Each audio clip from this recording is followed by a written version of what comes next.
안녕하세요. 저는 제2의 인생을 살고 있는 60대 여성입니다. 죽지 못해 살던 젊은 시절을 이겨내고 지금은 누구보다 행복한 삶을 살고 있어요. 썰밤에 계신 많은 분들이 그렇듯 저도 한때는 남편과 시댁 식구들 때문에 참 힘들었는데요. 그냥 평범한 시집살이가 아니었어요. 신분마저 빼앗긴 채 짐승만도 못한 삶을 살아야 했으니까요. 무슨 사연인지 궁금하시죠? 지금부터 천천히 이야기를 시작해 볼게요. 원래부터 제 삶은 고난의 연속이었어요. 지금은 기억도 흐릿한 어린 시절, 부모님과 나들이를 나갔다가 미아가 돼버린 게 그 시작이었죠. 요즘은 세상이 워낙 눈부시게 발전해서 애를 잃어버려도 금방 찾는다면서요? 하지만 옛날엔 그렇지 않았어요. 주변에 늙은 부모나 어린 자식을 잃어버리고 영영 찾지 못하는 경우가 왕왕 있었죠. 어쨌든 그렇게 미아가 된 저는 끝내 부모님을 다시 찾지 못했고요. 그대로 온갖 보호시설을 전전하다 한 보육원에 정착하게 됐는데요. 이 원장이란 사람이 어찌나 고약한지 밥을 굶기는 건 일상이었고요. 자기 기분이 안 좋을 때마다 별 트집을 다 잡아 매타작을 벌였죠. 뭐 어릴 때야 멋모르고 숨죽여 지냈지만 머리가 좀 굵어지니 도무지 견딜 수가 없더라고요. 그래서 16살 땐가 모두가 잠든 틈을 타 그 보육원에서 도망쳤죠. 하지만 도망쳐봤자 고아나 다름없던 제가 갈 곳이 어디 있었겠어요. 이리저리 방황하다 역 앞에 자리를 잡고 국어를 시작했죠. 그래도 간간히 푼돈이나 먹을 걸 던져주는 사람이 있어 사나흘은 버틸 수 있었는데요. 하필이면 그쯤에 때 아닌 폭우가 내리는 바람에 비를 쫄딱 맞았지 뭐예요. 밤이 돼 본격적으로 기온이 떨어지자 살갗을 에이는 추위에 죽을 것 같더군요. 이제는 기억도 잘 안 나는 잃어버린 부모님 생각도 나고 다시 보육원으로 돌아갈까 고민도 하다 보니 절로 눈물이 나더라고요.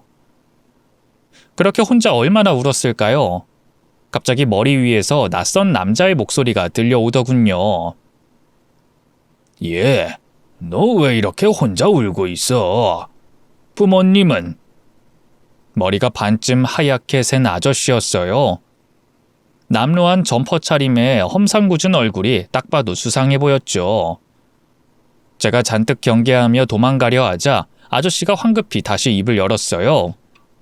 아저씨 이상한 사람 아니야. 너 딱 보니까 오랫동안 굶은 것 같은데 아저씨가 국밥 한 그릇 사줄까?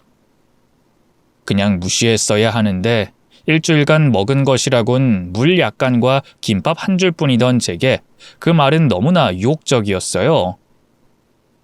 결국 못 이기는 척 그 아저씨를 따라 허름한 국밥집으로 자리를 옮겼죠. 허겁지겁 국밥을 삼키는 제게 아저씨는 어디 사냐, 몇 살이냐 등 제 신상 명세를 꼬치꼬치 캐물었어요. 순진했던 저는 국밥 한 그릇에 마음이 풀어져 제 지난 과거를 빠짐없이 털어놓고 말았죠. 그러자 아저씨가 갑자기 좋은 일자리를 하나 소개해주겠다고 하더군요. 좋은 일자리요? 저처럼 어린애한테요? 그래. 그건 어려도 할 수 있는 일이야. 잠자리도 제공해주고 밥도 주고 돈도 주는 아주 좋은 곳이라고. 너 완전 운 좋은 줄 알아. 어디 가서 이런 일자리 못 구한다. 무슨 일 하는 건데요? 별거 아니여. 그냥 농사일 좀 거들어 주는 거지. 엄청 쉬워서 너처럼 삐쩍 마른 어린 여자애도 할 수 있어. 제가 머뭇거리자 아저씨가 아쉬운 기색 없다는 듯이 자리에서 일어났어요. 싫으면 말아라. 네 사연이 안타까워서 좋은 일 좀 하려고 했던 건데 이 일 하고 싶다는 사람은 발에 채일 만큼 많거든. 그럼 나중에 인연 닿는다면 또 보자. 잠시만요. 결국 저는 아저씨를 붙잡았고요. 그 일을 하겠다고 했죠. 뭐 지금이야 그게 말도 안 되는 사기라는 걸 알지만 그때 전 의지할 곳 하나 없는 어린 여자애였으니까요. 그래? 한다고? 그럼 이 아저씨만 믿고 따라와. 저는 아저씨를 따라 굴다리 밑에 대기 중이던 작은 승합차에 올라탔어요.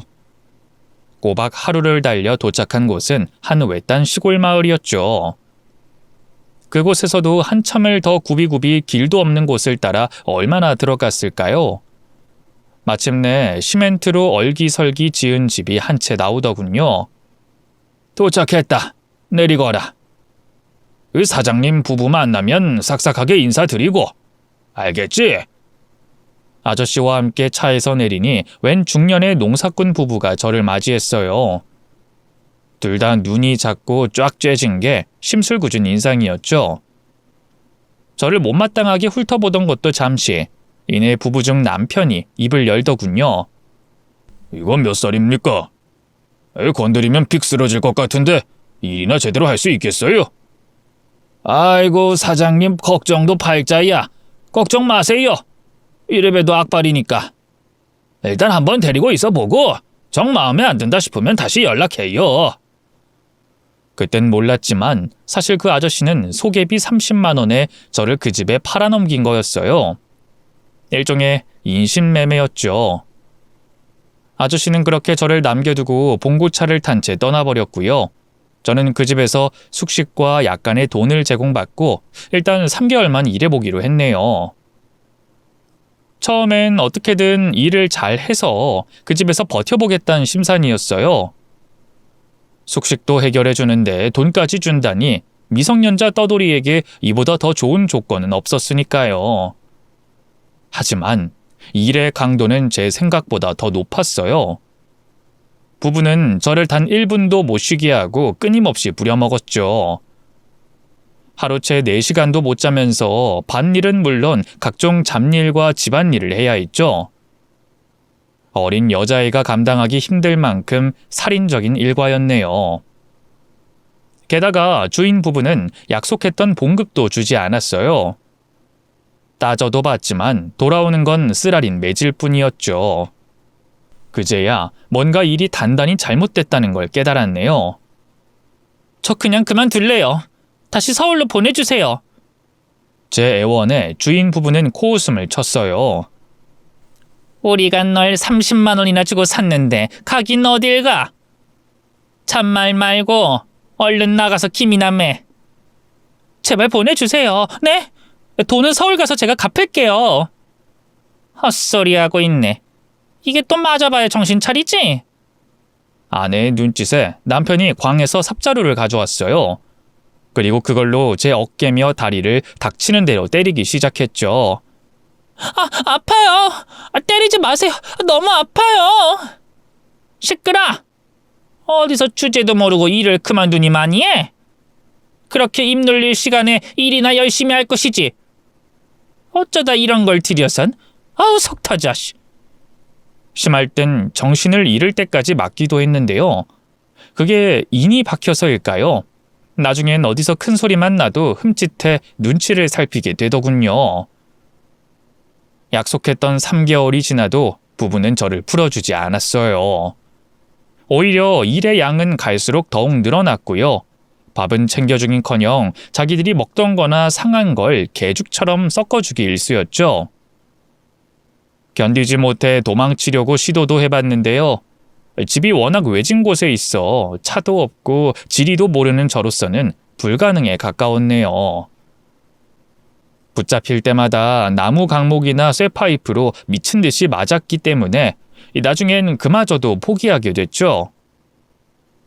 그렇게 1년, 2년, 3년 그 지옥 같은 삶도 삶이라고 시간이 흐를수록 점점 익숙해지더군요. 정신을 차려보니 어느새 제가 그 집에 온 지도 5년이 훌쩍 지나 있었죠. 그쯤에 제 유일한 낙은 그 주인 부부의 아들과 가끔 말을 섞는 거였어요.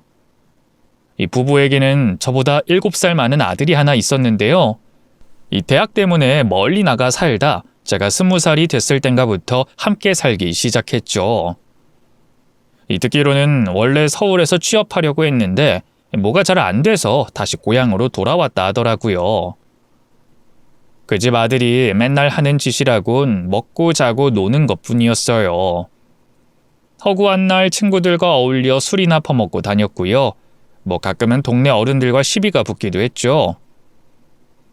남들은 한시마다 손가락질했지만 제게는 유일하게 말동무가 돼주는 참 고마운 사람이었어요.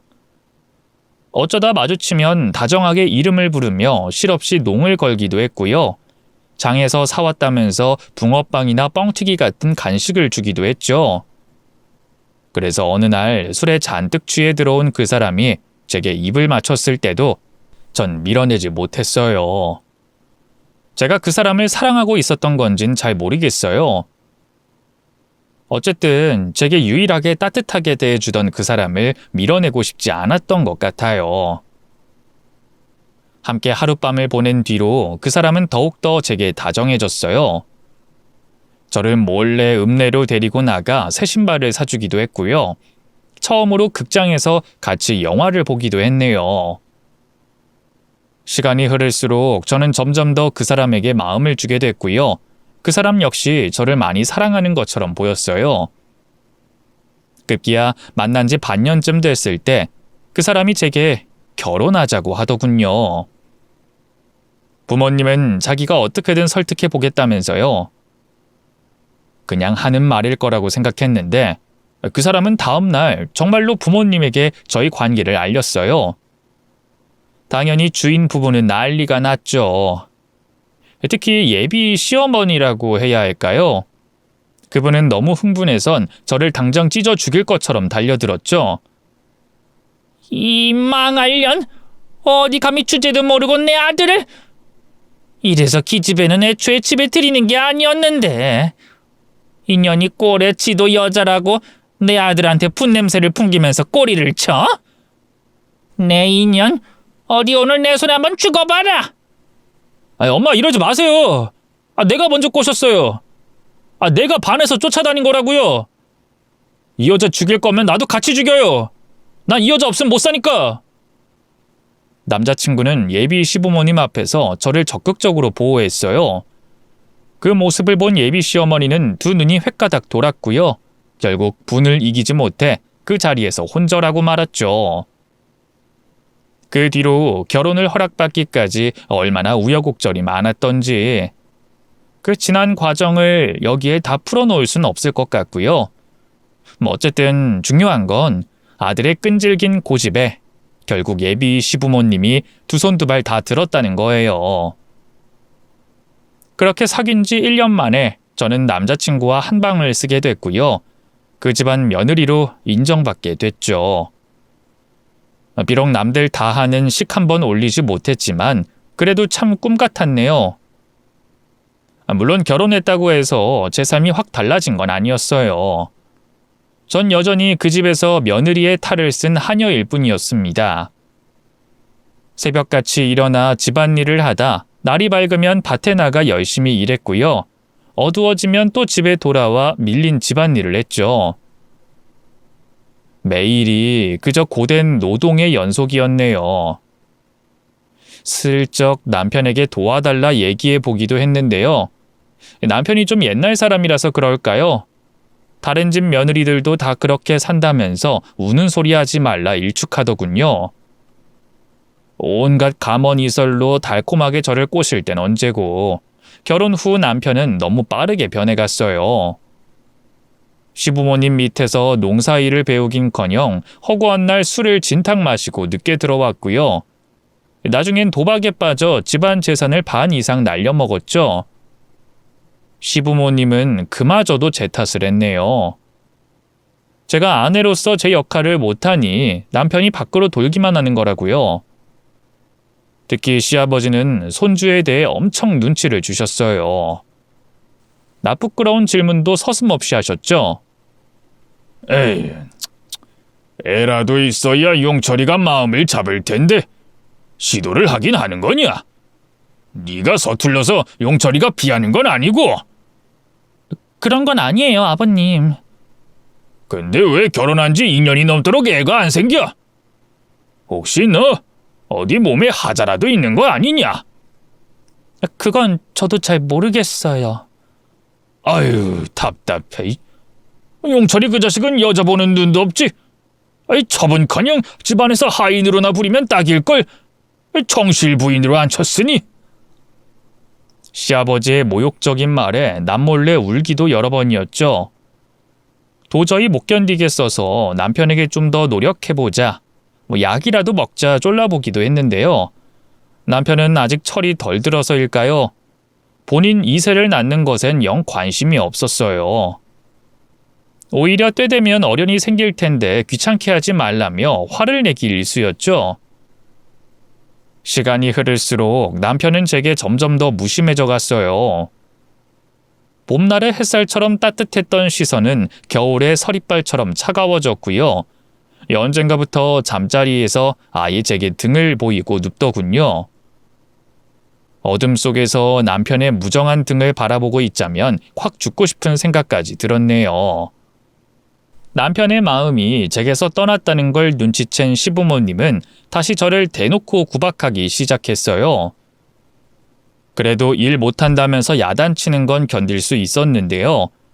밥을 왜 이렇게 많이 먹냐, 화장실 좀 작작 가라 하며 생리적인 문제로 모욕을 줄 땐 너무나 치욕스럽더군요. 물 한 모금 마시는 것도 눈치가 보여 나날이 살이 빠졌고요. 화장실도 제때 못 가 방광염을 달고 살았죠. 그래도 시부모님과 남편이 제 유일한 가족이었기에 참고 살았는데 끝내 그들은 제 믿음을 배신하고 말았습니다. 원래 저희 시댁 반경 5km 내엔 아무도 살지 않았는데요. 그쯤 웬 부부가 귀촌한답시고 내려와 시댁 바로 옆에 주택을 짓기 시작했어요. 시부모님은 못마땅해 하는 눈치였지만 저는 처음으로 이웃이 생긴다는 게 내심 설레더군요. 사람들 시선이 있으면 그래도 시댁 식구들이 좀 나를 덜 괴롭히지 않을까 하는 기대도 있었고요. 이사 온 부부는 시부모님 또래의 중년 부부였는데요.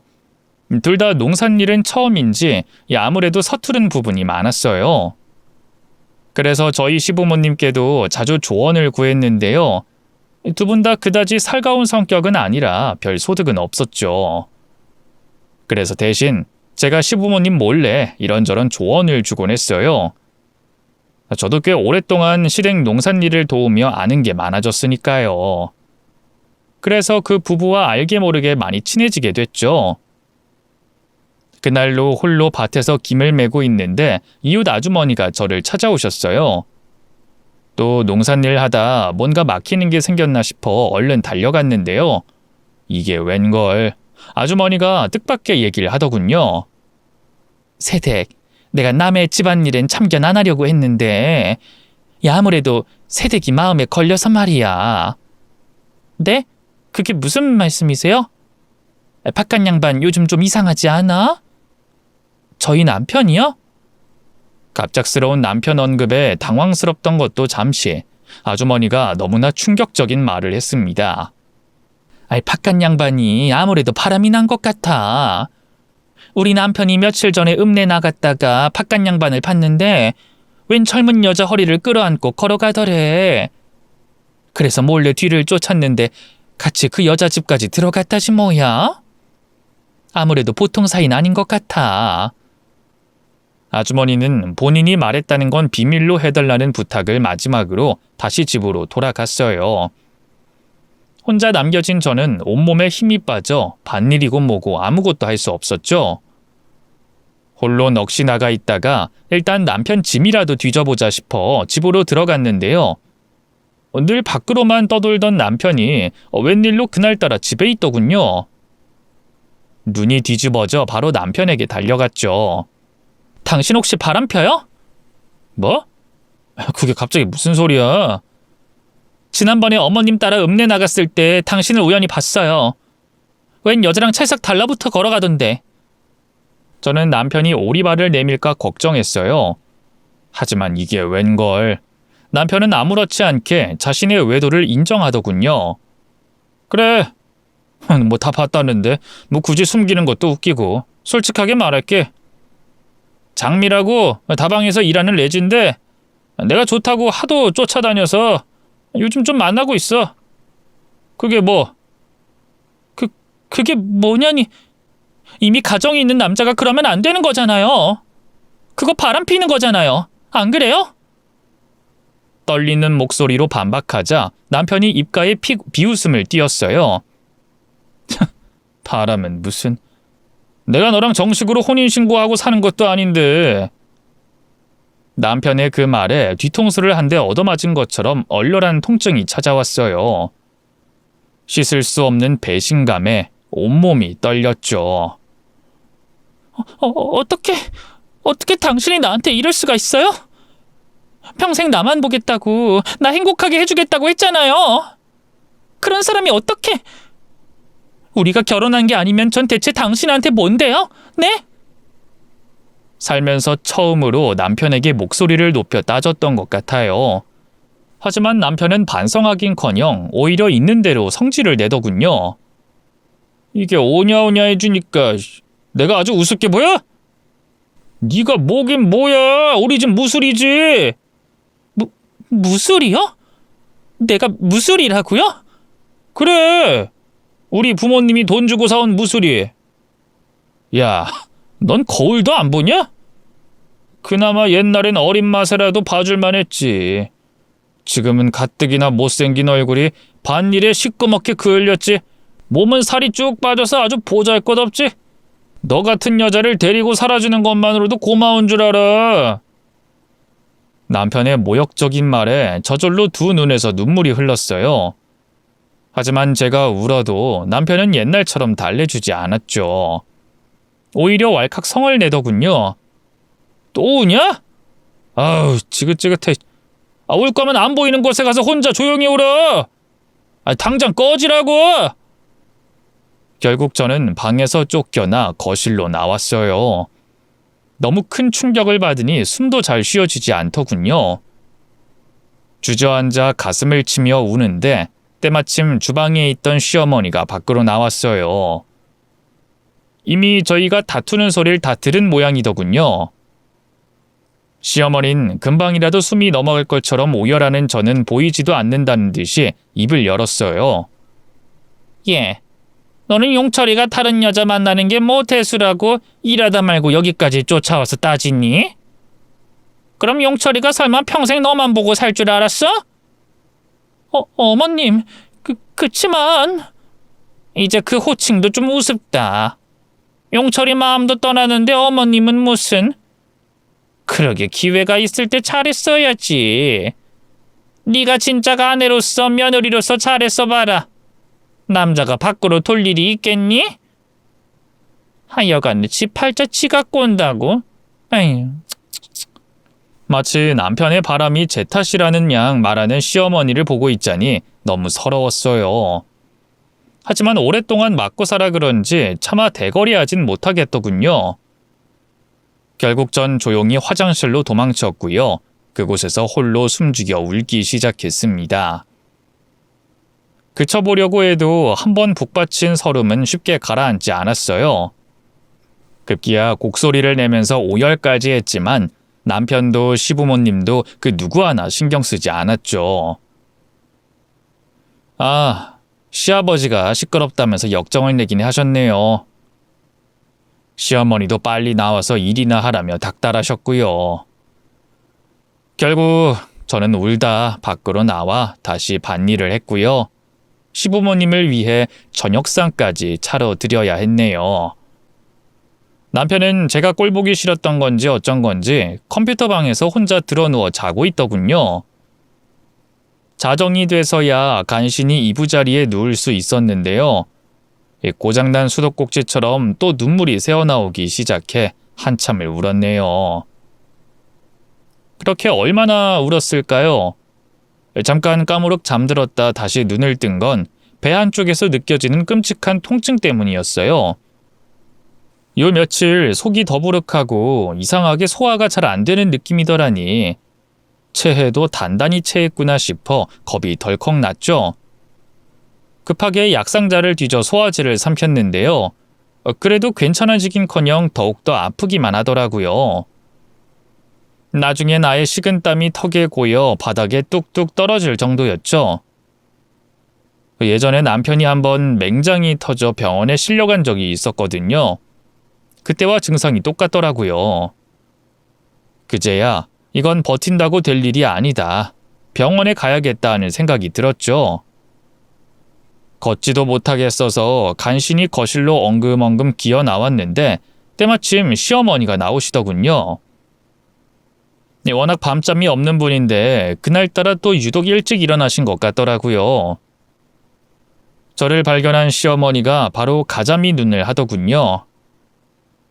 일어났으면 제깍제깍 아침부터 차려야지 뭐 하고 있어?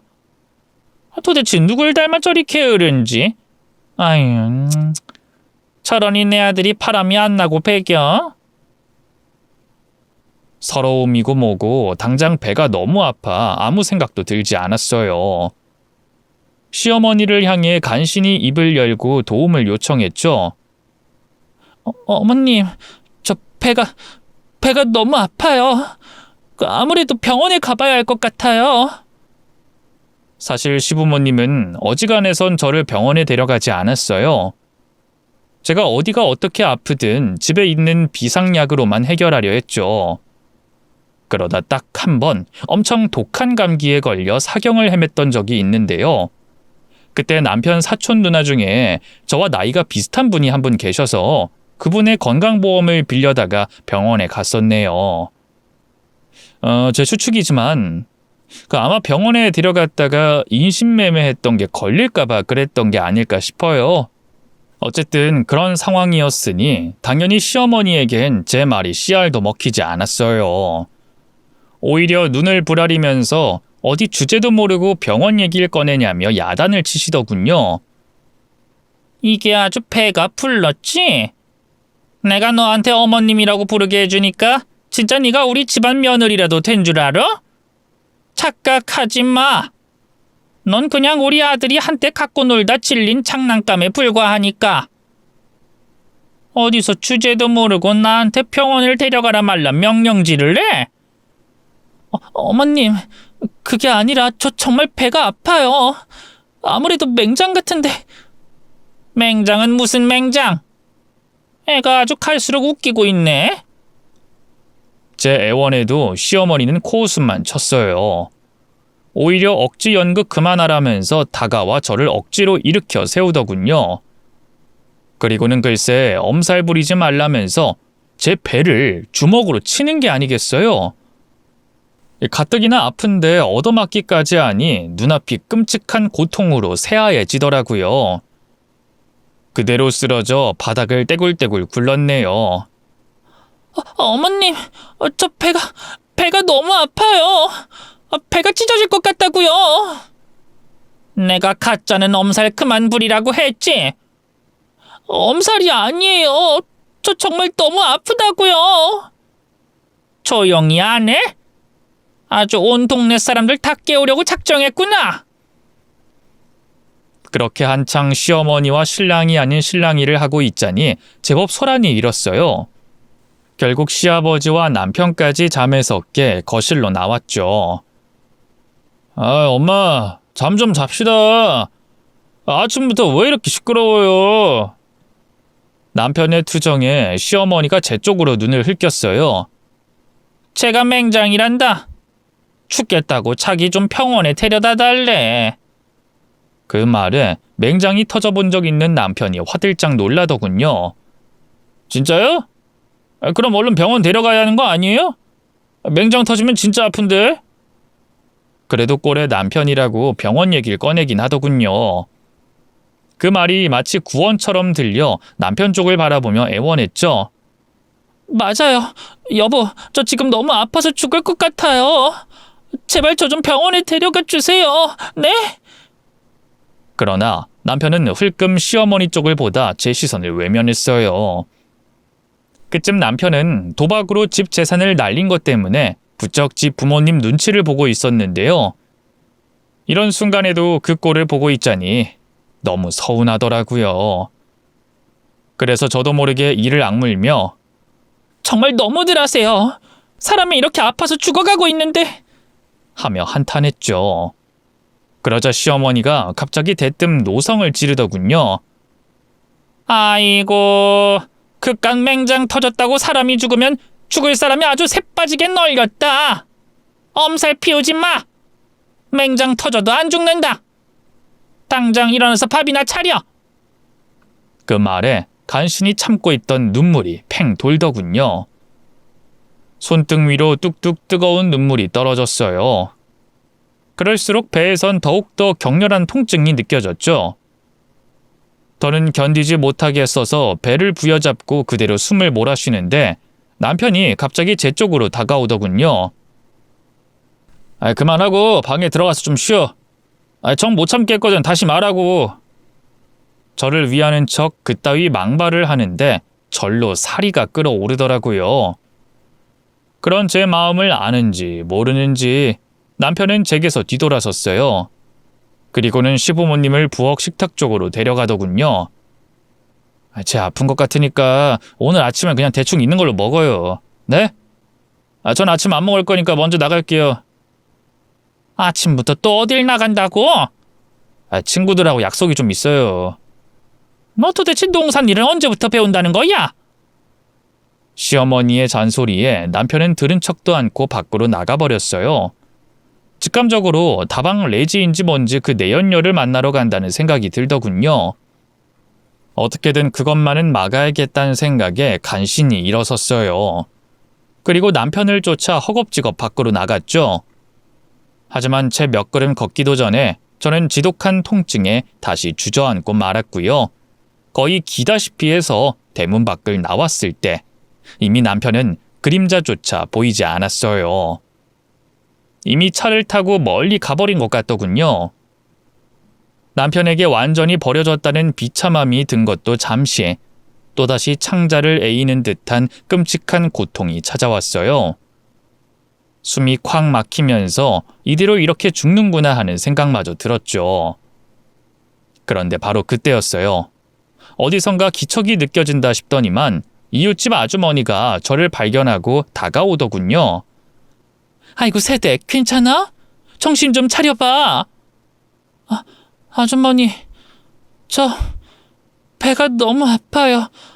저 좀 병원에. 당장이라도 기절할 것 같았지만 꾹 참고 간신히 입을 뗐어요. 그러자 아주머니는 헐레벌떡 집 안으로 들어가더니만 남편을 데리고 나오더군요. 아저씨는 저를 바로 들쳐업고 평소 자신이 몰던 트럭에 저를 태웠고요. 그대로 저는 이웃집 부부와 함께 병원으로 향했네요. 새댁 조금만 참아. 지금 병원으로 가고 있으니까. 아유, 그 집 식구들이 새댁 참 어지간히도 부려먹는다 싶긴 했는데 진짜 너무하네. 어떻게 이렇게 아픈 사람을 나 몰라라. 아주머니는 제가 안쓰러웠는지 눈물까지 훔치셨어요. 아파서 죽을 것 같은 와중에도 그런 아주머니가 참 고맙더군요. 병원에 도착한 저는 바로 수술대 위에 누웠고요.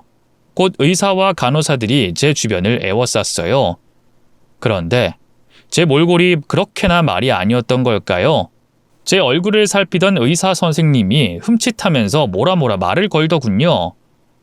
하지만 이미 마취에 들어간 저는 그대로 까무룩 정신을 잃고 말았죠. 그땐 정말 몰랐어요. 응급수술이 끝난 후 다시 깨어났을 때 제 인생이 180도 달라져 있을 줄은 말이죠. 눈을 떴을 때 제일 먼저 본 건 저를 수술했던 의사 선생님이었어요. 시어머니 또래의 여성분이었는데요. 이게 웬걸 갑자기 그분이 저를 보자마자 눈물을 쏟으시는 게 아니겠어요. 전 제가 죽을 병이라도 걸린 줄 알고 덜컥 겁이 났죠. 그래서 의사 선생님을 붙잡고 왜 그러세요? 수술이 잘못된 거예요? 저 곧 죽나요? 하고 물었죠. 그러자 돌아온 대답은 너무나 충격적이었습니다. 아니에요. 급성 충수염이었는데 수술은 잘 끝났어요. 근데 혹시 어릴 때 서울에서 살지 않았어요? 2층짜리 커다란 양옥집에서 부모님이랑 오빠 한 명이랑. 참 신기하죠? 이 부모님과 함께 살던 때는 이제 기억조차 안 날 만큼 희미해진 과거인데 그분의 말을 듣다 보니 눈앞에 생생하게 어릴 적 살던 집과 가족들이 그려지더군요. 너무 어릴 때라 기억은 잘 안 나는데 맞는 것 같아요. 파란색 대문에 2층짜리 양옥집. 저랑 나이 차이 별로 안 나는 오빠도 한 명 있었고요. 근데 그걸 선생님이 어떻게... 아유, 기억하는구나. 6살 적에 인천 송도로 나들이 나왔다가 부모님 잃어버린 건요. 그것도 기억나요? 맞아요. 장소는 잘 기억이 안 나지만 사람들이 엄청 많았고 저는 청 멜빵에 모자 쓰고 있었어요. 손에 들고 있던 솜사탕 땅에 떨어뜨리는 바람에 주우려다가 그만 엄마 손을 놓쳤는데 제 말에 의사 선생님은 거의 오열하다시피 흐느끼기 시작했어요. 그리고는 갑자기 저를 와락 껴안으셨죠. 선생님? 갑자기 이게 무슨... 오키야, 엄마야 엄마. 모르겠어? 엄마도 설마 했는데 목덜미에 있는 이 반점 보고 바로 알겠더라. 아이고, 이 불쌍한 것. 도대체 그동안 어디서 뭘 했던 거야? 엄마가 널 얼마나 찾았는데. 잠시만요. 정말 선생님이 제 엄마라고요? 그래, 잘 봐봐. 엄마 기억 안 나? 하긴 안 날만도 하지. 너 6살 적에 헤어지고 이게 대체 몇 년 만이니? 엄마가 죽일 년이야. 어떻게 생때 같은 널 그렇게 잃어버릴 수 있었는지. 갑작스러운 상황에 당황해 어찌할 바를 모르던 바로 그 순간이었어요. 갑자기 우는 그분의 얼굴 위로 까맣게 잊고 있던 엄마의 얼굴이 겹쳐 보이더군요. 맞아요. 그때보다 좀 더 살이 빠지고 나이가 들긴 했지만 그분은 분명 제 잃어버린 엄마였어요. 그걸 깨닫고 나자 갑자기 가슴 깊은 곳에서부터 무언가가 왈칵 치밀어 오르며 눈물이 솟구치더군요. 엄마? 진짜? 내 엄마예요? 그래, 오키야. 왜 이제야 나타난 거예요? 내가 얼마나 기다렸는데. 미안하다. 미안해, 오키야. 엄마도 널 백방으로 찾았어. 네 아버지랑 같이 병원까지 그만두고 전국 방방곡곡 너 찾겠다고 안 가본 곳이 없었는데. 도대체 너 왜 여기 있는 거야? 인천에서 잃어버린 애가 어쩌다 여기까지. 그동안 어찌 산 거니? 응? 널 데려다준 부모 말로는 자기들은 그냥 이웃이고 네 가족은 따로 있다던데. 결혼한 거니? 그래? 20년 가까이 만나지 못했던 모녀 사이에 쌓인 얘기는 너무 많았어요. 전 엄마에게 한참 동안 그간 어떻게 살아왔는지, 어떤 일을 겪었는지 구구절절 설명했네요. 맹장이 터져 떼굴떼굴 구르는데도 시어머니와 남편이 병원에 보내주지 않았다는 대목에서 엄마는 끓어오르는 분노를 감추지 못했죠. 그런 처죽일 인간들이! 난 그것도 모르고 다 큰 아가씨가 이 지경이 될 때까지 병원에 안 오고 뭐 했나 했는데. 세상에. 오키야, 너 그동안 그런 집구석에서 얼마나 힘들었니? 괜찮아요. 이제 엄마 다시 만났으니까. 참, 아빠랑 오빠는요? 잘 있죠? 그럼. 지금 소식 듣고 너 보겠다고 둘 다 여기로 오고 있어. 이제 아무 걱정 마, 오키야. 엄마랑 아빠가 너 지켜줄 테니까. 알겠지?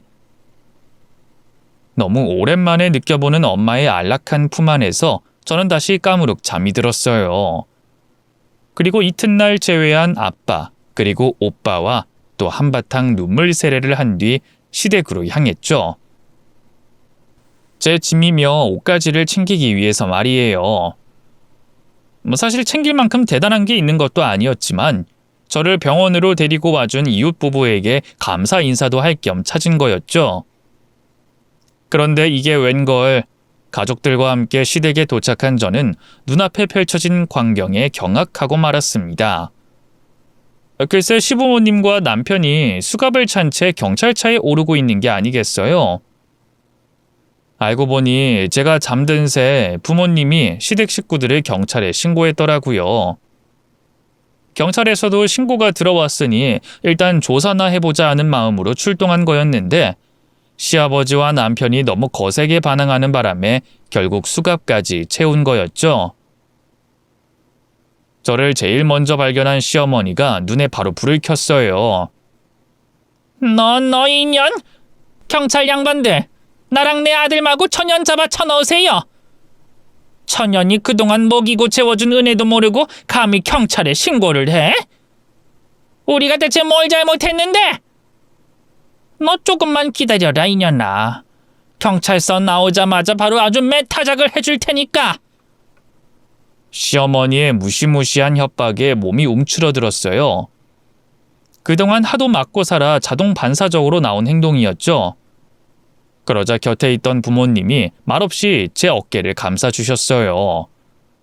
그 온기에 문득 제가 혼자가 아니라는 걸 깨닫게 됐고요. 그 순간 없던 용기가 차오르더군요. 그래서 시어머니를 노려보면서 처음으로 당차게 입을 열었네요. 뭘 잘못했냐고요? 그걸 말이라고 하세요? 불법 업자한테서 저 인신매매 하셨잖아요. 잡아도 놓고 밥도 제대로 안 주면서 허구한 날 때리고 새벽부터 밤까지 촤일 일만 시켰잖아요.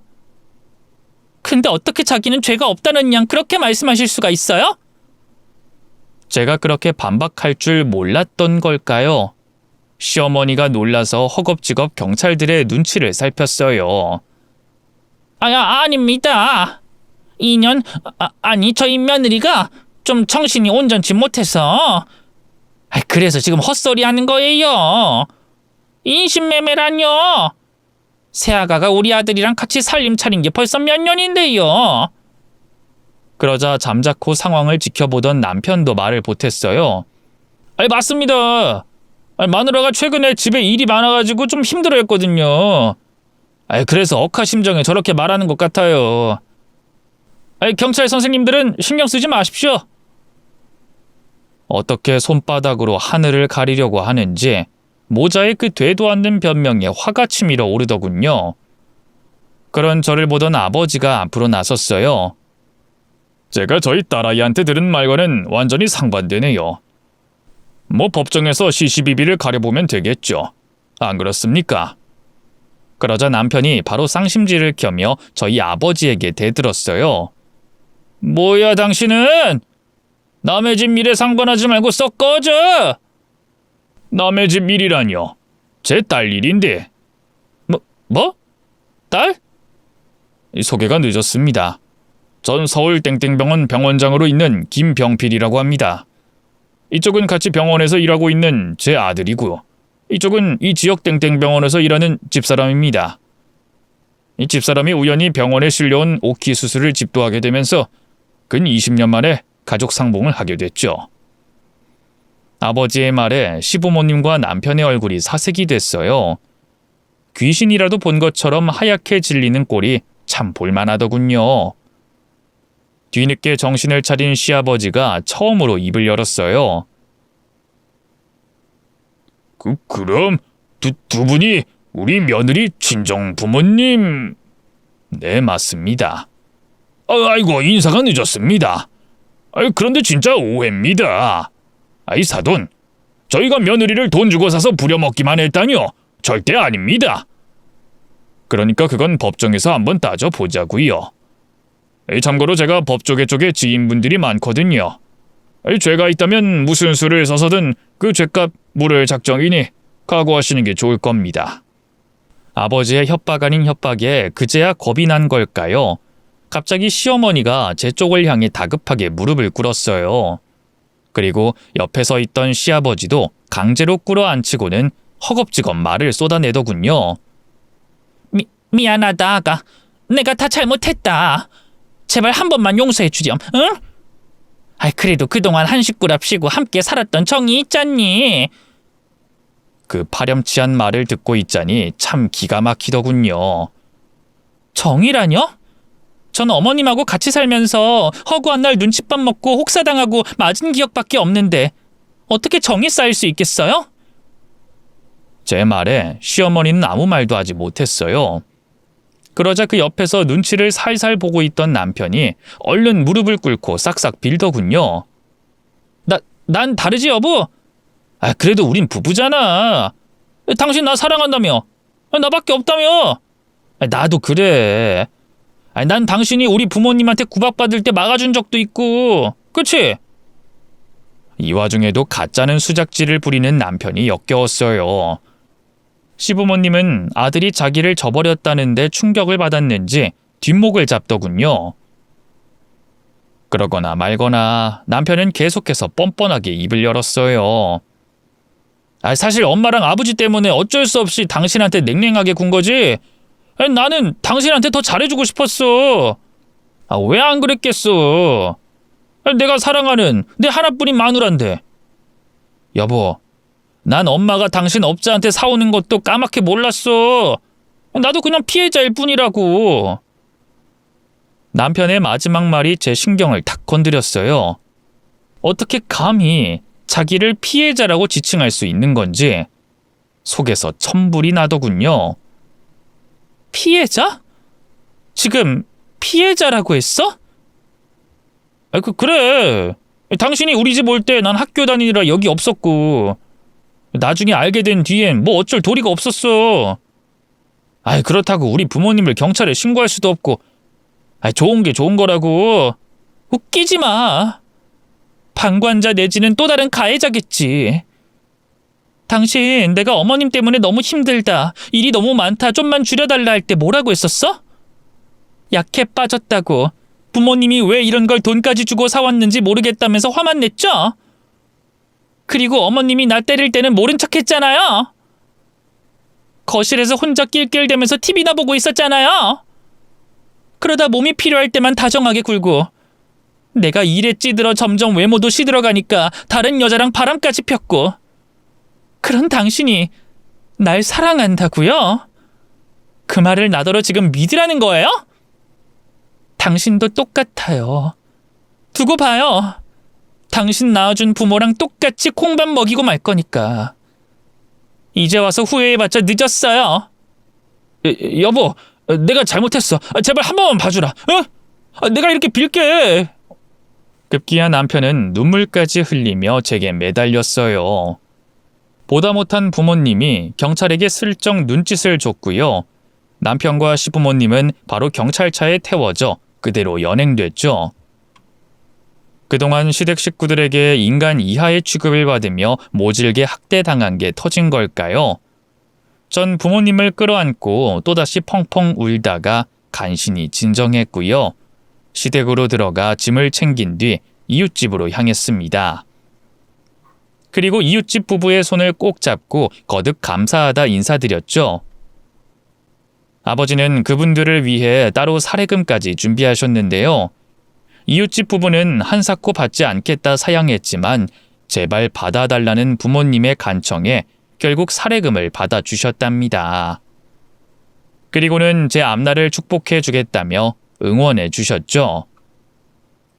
지리한 법적 다툼 끝에 시부모님과 남편에겐 실형이 선고됐어요. 영리 약취 유인, 사기, 감금, 근로기준법 위반 등의 혐의였죠. 화려한 죄목에 비해 제일 높은 형량이 고작 2년 6개월이라는 게 아쉽긴 했지만 그래도 변호사 말로는 초범치고 잘 나온 거라고 하더군요. 그래도 그 인간들에게 법의 철퇴를 내렸다는 점에서 저는 만족했는데요. 저희 부모님은 그렇지 않았나 봐요. 딸의 지난 세월을 망쳐버린 것 치곤 처벌이 너무 약하다며 우셨죠. 결국 부모님은 시댁 식구들이 출소하자마자 저도 모르게 또 다른 복수를 준비하셨는데요. 바로 시댁 식구들 집 인근에 있는 밭과 인부를 죄다 사들여 똑같은 품목으로 농사를 짓기 시작한 거였어요. 그 결과 시댁에서 생산한 농산물의 가격이 대폭 낮아졌고요. 시댁 식구들은 그 해 농사를 완전히 망치고 말았죠. 그쯤에 이미 시댁 식구들이 저지른 범죄 행위가 온 동네에 소문이 나서 시댁 식구들이 고개도 못 들고 다니고 있었거든요. 근데 생계까지 위협받자 더는 버틸 수가 없었던가 봐요. 결국 시부모님과 남편은 평생 나고 자란 고향을 도망치듯 떠나고 말았네요. 마지막으로 소식을 들었던 것도 벌써 10년도 더 전의 일인데요. 천성이 게으르고 술을 좋아했던 남편은 결국 알코올 중독자가 돼 병원 신세를 지게 됐다 하더군요. 시아버지는 새 사업을 시작했다 쫄딱 말아먹고 어마어마한 빚을 남긴 채 돌아가셨고요. 지금은 시어머니 혼자 남의 집 살이를 하면서 그 빚을 갚고 있다 합니다. 이 자신들이 저지른 죄에 알맞은 값을 마침내 치른 셈이죠. 반면 저는 부모님을 다시 만난 뒤로 새 삶을 살게 됐어요. 늦게나마 검정고시를 쳐서 고등학교 졸업장까지 따냈고요. 좋은 남자를 만나 결혼도 했습니다. 남편은 아버지 친구분의 아들이었는데요. 제 과거를 모두 알고도 품어준 참 고마운 사람이에요. 전 남편과 달리 저를 참 많이 사랑해준답니다. 결혼한 지 30년이 훌쩍 넘었는데도 여전히 신혼 같으면 말 다 했죠 뭐. 부모님들도 아직 정정하세요. 두 분이 은퇴 후 아예 저희 집 근처로 이사를 오셨거든요. 덕분에 한 집 사는 식구처럼 매일같이 얼굴을 보며 지내고 있답니다. 아직도 이 과거를 생각하면 때때로 너무 원통하고 고통스럽지만 그래도 그보다 더 긴 시간을 행복하게 살았으니 됐다 싶어요. 저도 조만간 노인이 될 텐데 지난하고 힘들었던 과거는 이만 놓아주려 합니다. 긴 얘기 들어주셔서 감사합니다. 모두 건강하세요.